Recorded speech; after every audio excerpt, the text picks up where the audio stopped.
اعوذ باللہ من الشیطان الرجیم بسم اللہ الرحمن الرحیم وقالوا اتخذ اللہ ولدا سبحانہ بل له ما في السماوات والارض كل له قانتون. صدق اللہ مولانا العظیم. اللہ تعالیٰ ارشاد فرماتے ہیں کہ یہ لوگ کہتے ہیں کہ اللہ تعالیٰ اولاد رکھتا ہے، وہ تو اس طرح کی تمام باتوں سے پاک ہے، بلکہ آسمان اور زمین کی تمام چیزیں اس کی ملکیت میں ہیں اور تمام کے تمام اس کے فرما بردار ہیں. یہود و نصارہ اور اسی طرح مشرکین عرب کے ایک گھناؤنے اور انتہائی گھٹیا اور انتہائی نامعقول اور نامناسب اللہ تعالیٰ کی شان عالی کے سلسلے میں جو بات تھی اس کا اللہ تعالیٰ نے یہاں پر تذکرہ کیا. یہودی حضرت عزیر علیہ السلام کو اور عیسائی حضرت عیسیٰ علیہ السلام کو اللہ کا بیٹا کہتے. وقالت الیہود ابن اللہ وقالت النصارى المسیح ابن اللہ. جبکہ عرب کے مشرکین فرشتوں کو اللہ کی بیٹیاں کہتے. وجعلوا الملائکۃ الذین هم عباد الرحمن اناثا. قرآن پاک نے ان کے ان گھٹیا انتہائی رذیل اقوال کا اللہ نے تذکرہ کیا. اللہ تعالیٰ نے اس کی سنگینی کا ایک جگہ تذکرہ فرماتے ہوئے ارشاد فرمایا کہ وقالوا اتخذ الرحمن ولدا. وہ کہتے ہیں کہ رحمان نے نعوذ باللہ اولاد بنا لی ہے، نعوذ باللہ رحمان اولاد رکھتا ہے. اللہ تعالیٰ فرماتے لقد جئتم شیئا ادا. تم نے انتہائی سنگین بات کہی، انتہائی بھیانک بات تم نے کہی. تکاد السماوات یتفطرن منہ، کہ قریب ہے جس سے آسمان پھٹ پڑے. وتنشق الارض، اور زمین ٹکڑے ٹکڑے ہو جائے. وتخر الجبال حدا، اور پہاڑ جس سے ریزہ ریزہ ہو جائے، پہاڑ جس سے ٹوٹ پڑے. ان دعوا للرحمن ولدا، رحمان کے لیے اولاد کو ہونا پکارا. وما ينبغي للرحمن ان يتخذ ولدا، رحمان کی یہ شان نہیں ہے کہ وہ اپنے لیے اولاد رکھے. اللہ آگے ارشاد فرماتے ہیں ان کل من فی السماوات والارض الا آتی الرحمن عبدا. آسمانوں اور زمینوں میں جو بھی مخلوقات ہے وہ سب قیامت کے روز غلام اور باندیا بن کر آئیں گے، حاضر ہوں گے. تو یہ بے تکی سی بات یہود و نصارہ اور مشرکین کی ہی. ایک جگہ اللہ تعالیٰ نے فرمایا انا یکون لہ ولد ولم تکن لہ صاحبہ، کہ نعوذ باللہ اللہ کی اولاد کیسے ہو سکتی جبکہ اللہ کی کوئی جوڑی نہیں، یعنی اللہ کی کوئی شریک حیات نہیں. سورہ اخلاص میں اللہ نے فرمایا کہ لم یلد ولم یولد، کہ وہ ذات نہ اس نے کسی کو جنا اور نہ اس کو کسی نے جنا. تو اللہ کی ذات وہ خالق اور مالک، پیدا ہونے اور پیدا کرنے سے وہ پاک اور پوتر ہے. اس کی ذات ان تمام چیزوں سے عالی اور متعالی ہے. اللہ نے ایک ہی لفظ میں کہا کہ سبحانہ، اس کی ذات پاک ہے. وہ خالق ہے اور دیگر تمام مخلوق ہے. خالق اور مخلوق میں صرف واسطہ یہ ہے کہ وہ خالق کو پیدا کرنے والا ہے اور یہ مخلوق ہے. وہ روزی دیتا ہے اور یہ اس کے روزی پر تمام مخلوقات زندگی جیتی ہے. وہ تمام کے تمام کی تقدیر کو اس نے بنایا اور وہی تمام کے انتظامات انجام دیتا ہے، تمام کی ضرورتیں پوری فرماتا ہے. الغرض یہ بے تکی بات جو یہود و نصارہ اور مشرکین عرب نے کہا، اس طرح کی بے ہنگم اور بے تکی بات، اور اس کے علاوہ بار بار تذکرہ کیا کہ وقالوا اتخذ الرحمن ولدا. اللہ نے ایک ہی لفظ میں سبحانہ، کہ اللہ کی ذات اس سے پاک ہے. اس بخاری شریف کی حدیث ہے، حضرت عبداللہ ابن عباس رضی اللہ عنہما جس کے راوی ہے کہ نبی پاک علیہ الصلوۃ والسلام نے ارشاد فرمایا، اللہ تعالیٰ ارشاد فرماتے حدیث قدسی ہے کہ کذبنی ابن آدم ولم یکن لہ ذالک، کہ ابن آدم مجھے جھٹلاتا ہے اور یہ اس کی شان نہیں ہے کہ مجھے جھٹلائے. اور وشتمنی ولم یکن لہ ذالک، نعوذ باللہ ابن آدم کا بیٹا مجھے گالی دیتا ہے اور یہ اس کے لیے مناسب نہیں ہے کہ مجھے گالی دے. پھر کہا کہ اما تکذیب ایایا فزعم انی لا اقدر علی اعیدہ کما کان. اس کا جھٹلانا اس طرح ہے کہ وہ کہتا ہے کہ میں ہرگز اس کو دوبارہ لوٹاؤں گا نہیں، دوبارہ پیدا نہیں کروں گا. واما شتم ایایا فقولوا لی ولد، اور اس کا مجھے گالی دینا کہ وہ کہتا ہے کہ میری اولاد ہے، کہ اللہ کی اولاد ہے. فسبحانی ان اتخذ صاحبۃ او ولدا، میری ذات پاک ہے ان تمام چیزوں سے کہ میری کوئی بیوی ہو یا میری کوئی اولاد ہو. حضور پاک علیہ الصلوۃ والسلام نے بھی اس کی طرف اشارہ فرمایا، اس گھناؤنے عمل کی طرف، کہ انسان گرتا ہے تو اس قدر نیچے گر جاتا ہے، اور جب وہ افتراء پردازی اور بہتان باندھتا ہے تو نعوذ باللہ ذات عالی اس خالق اور مالک کی ذات پر بھی وہ بہتان رکھتا ہے اور اس طرح کی بے تکی سی اور غیر مناسب باتیں کہتا ہے، جس کا اللہ کے نبی پاک صلی اللہ علیہ وسلم نے اس حدیث میں تذکرہ کیا. لیکن اللہ تعالیٰ کی وہ ذات ہے، غفور و حلیم ہے، کہ بندوں کے ان گھناؤنے، ان ناپاک، ان پلید اور انتہائی گھٹیا ان الفاظ اور ان اقوال کے باوجود بھی اللہ تعالیٰ بندوں کو روزی عطا فرماتا ہے، بندوں کو معاف فرماتا ہے، جو لوگ اس کا شان میں گستاخی کرتے ہیں ان کو عافیت دیتا ہے۔ کیا یہ ممکن نہیں ہے کہ بندہ ادھر کہے نعوذ باللہ کہ اللہ کی اولاد ہے اور ادھر اس پر بجلی گر پڑے اور وہ بھسم ہو جائے؟ ادھر بندہ کہے نعوذ باللہ اللہ کا بیٹا ہے، زمین شق ہو کر اس کو نگل لے، ادھر بندہ کہتا ہے نعوذ باللہ اللہ کی بیٹیاں ہے، ادھر سے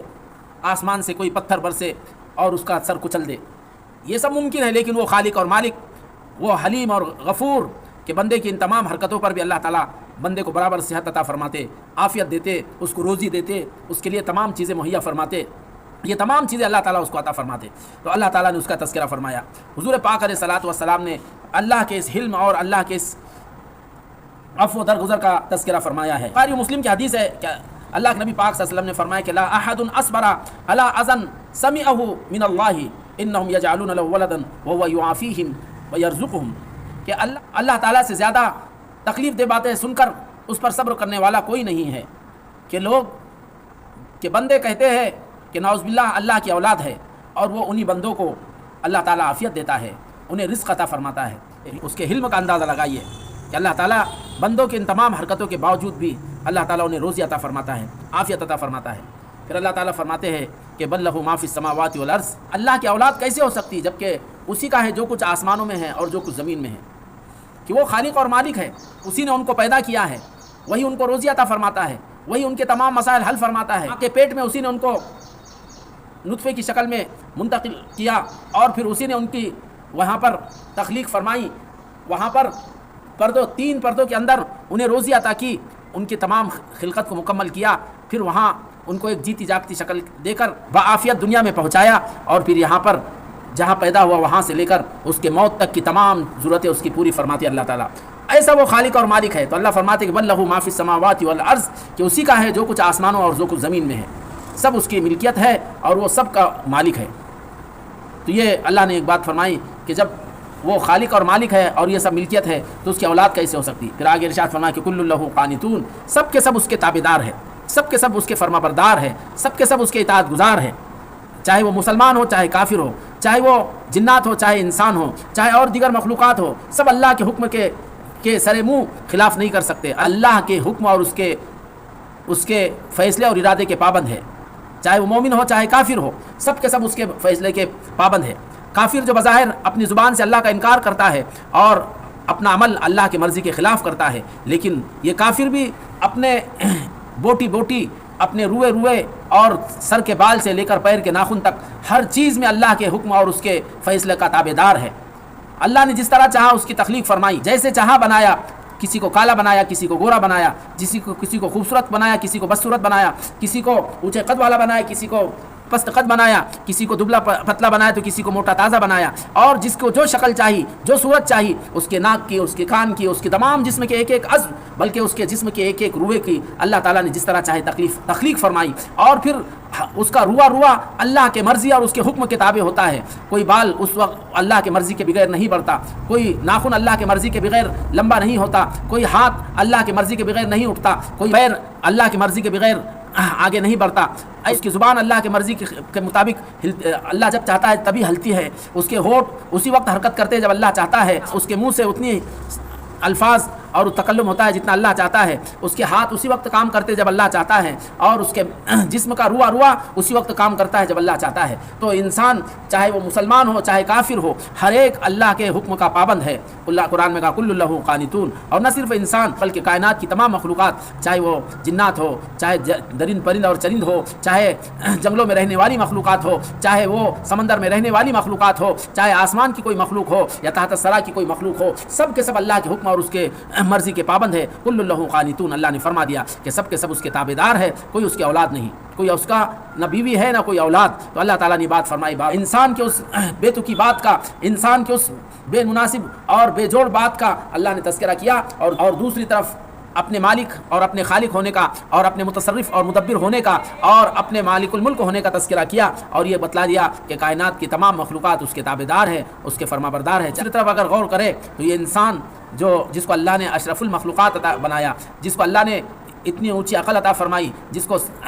دل و دماغ دیا، فہم دیا، سمجھ دیا، لیکن یہی انسان جب گرتا ہے تو ایسی گھٹیا باتیں کہتا ہے، جب گرتا ہے تو ایسی بے تکی سی باتیں اور بے جوڑ باتیں کہتا ہے حقیقت سے جس کا کوئی واسطہ نہیں ہوتا، اور گرتا ہے تو پھر اپنے جیسے انسانوں نہیں اور انبیاء علیہ السلام نہیں، فرشتوں نہیں، بلکہ اللہ کی ذات عالی کے سلسلے میں بھی کیسی بے گستاخیاں اور کیسی چرب زبانیاں کرتا ہے اور کیسی بے تکی سی باتیں کہتا ہے۔ اللہ نے فرمایا کہ ثم رددناہ اسفل سافلین، کہ جب پھر انسان جب گرتا ہے تو پھر ہم اس کو نچلوں سے نیچے گرا دیتے ہیں، پھر اس کو خنزیروں سے، کتوں سے، رذیل اور جو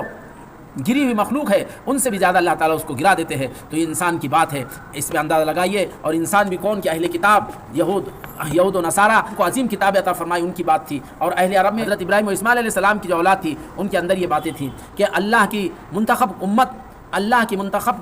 قوم، اللہ کی کتاب کی حامل قوم بھی جب ان کے اندر گمراہی آتی ہے اور اس کے اندر بہرا روی آتی ہے تو پھر وہ بھی کیسی گستاخانہ اور کیسی گھٹیا باتیں اس کی زبان سے نکلتی ہے کہ اللہ کے شان عالی میں بھی گستاخی کرتی ہے۔ آج امت کے اندر بھی جو مختلف طبقات ہے، مختلف فرقے ہیں، مختلف گمراہ فرقے ہیں، انہوں نے بھی اللہ کے ذات عالی کے سلسلے میں، نبیوں کے سلسلے میں، اولیاء اللہ کے سلسلے میں کیسی گمراہ کن باتیں اور کیسی بے نامناسب اور غیر موضوع اور بلکہ باطل اور بالکل انتہائی گھٹیا باتیں ان کے شان میں گھڑ رکھی ہے۔ اس لیے ہمیشہ انسان کو چاہیے کہ وہ چوکنا رہے اور اس طرح کے گمراہ فرقوں سے اور گمراہ جماعتوں سے آدمی اپنے آپ کو بچائے اور ہمیشہ ان باتوں سے اجتناب کرے، پرہیز کرے کہ انسان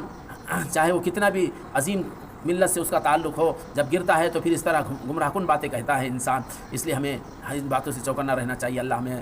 اپنے ہدایت پر قائم و دائم رکھ کے ہر طرح کی گمراہی سے اللہ ہماری حفاظت فرمائے۔ آمین۔ وآخر دعوانا